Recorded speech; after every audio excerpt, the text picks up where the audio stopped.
Chapter 21 The Loaf. His Majesty slept very quietly. The dawn had grown almost day, and still Curdie lingered, unwilling to disturb the princess. At last, however, he called her, and she was in the room in a moment.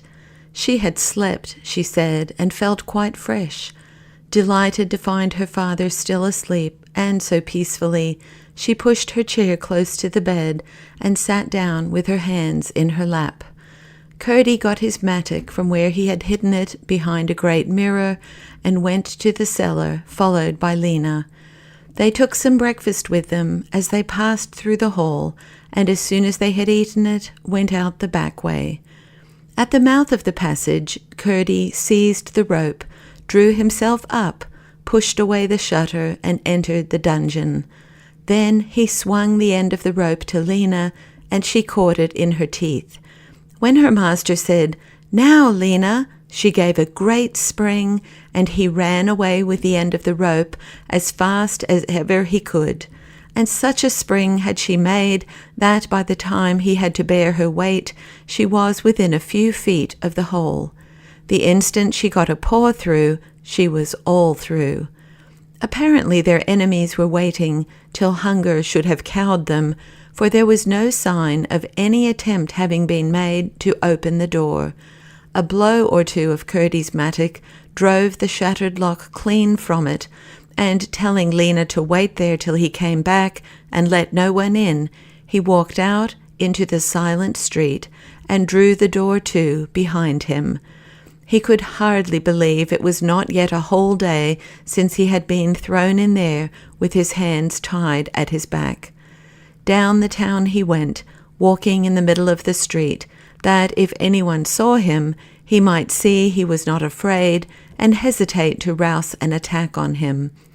As to the dogs, ever since the death of their two companions, a shadow that looked like a mattock was enough to make them scamper. As soon as he reached the archway of the city gate, he turned to reconnoitre the baker's shop, and, perceiving no sign of movement, waited there, watching for the first. After about an hour, the door opened, and the baker's man appeared with a pail in his hand. He went to a pump that stood in the street, and, having filled his pail, returned with it into the shop. Curdie stole after him, found the door on the latch, opened it very gently, peeped in, saw nobody, and entered. Remembering perfectly from what shelf the baker's wife had taken the loaf she said was the best, and seeing just one upon it, he seized it, laid the price of it on the counter, and sped softly out and up the street. Once more in the dungeon beside Lena, his first thought was to fasten up the door again, which would have been easy, so many iron fragments of all sorts and sizes lay about, but he bethought himself that if he left it as it was, and they came to find him, they would conclude at once that they had made their escape by it, and would look no farther so as to discover the hole. He therefore merely pushed the door closed and left it. Then, once more carefully arranging the earth behind the shutter so that it should again fall with it, he returned to the cellar. And now he had to convey the loaf to the princess. If he could venture to take it himself, well. If not, he would send Lena. He crept to the door of the servants' hall and found the sleepers beginning to stir. One said it was time to go to bed, another that he would go to the cellar instead and have a mug of wine to waken him up, while a third challenged a fourth to give him his revenge at some game or other. "Oh, hang your losses," answered his companion. "You'll soon pick up twice as much about the house if you but keep your eyes open." Perceiving there would be risk in attempting to pass through, and reflecting that the porters in the great hall would probably be awake also, Curdie went back to the cellar, took Irene's handkerchief with the loaf in it, tied it round Lena's neck, and told her to take it to the princess. Using every shadow and every shelter, Lena slid through the servants like a shapeless terror through a guilty mind, and so, by corridor and great hall, up the stair to the king's chamber. Irene trembled a little when she saw her glide soundless in across the silent dusk of the morning that filtered through the heavy drapery of the windows, but she recovered herself at once when she saw the bundle about her neck, for it both assured her of Curdie's safety and gave her hope of her father's. She untied it with joy, and Lena stole away, silent as she had come. Her joy was the greater that the king had woke up a little while before and expressed a desire for food.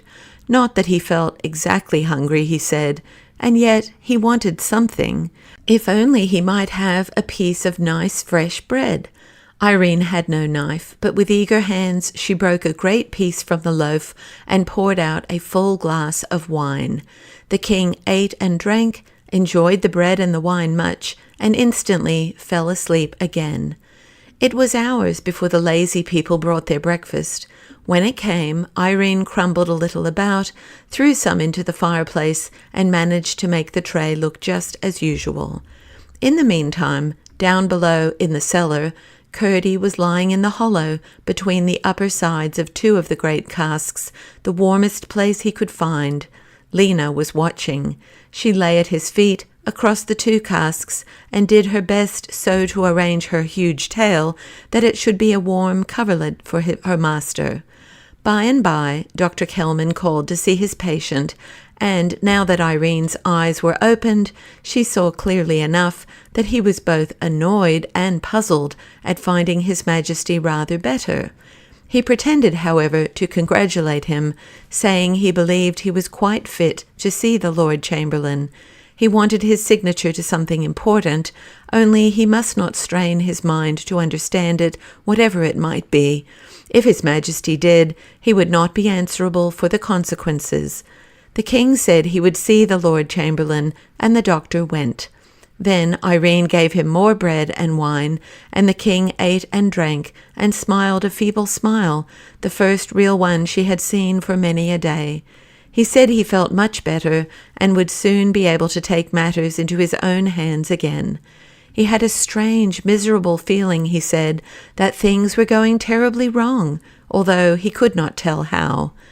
Then the princess told him that Curdie was come, and that at night, when all was quiet, for nobody in the palace must know, he would pay His Majesty a visit. Her great-great-grandmother had sent him, she said. The king looked strangely upon her, but the strange look passed into a smile clearer than the first, and Irene's heart throbbed with delight.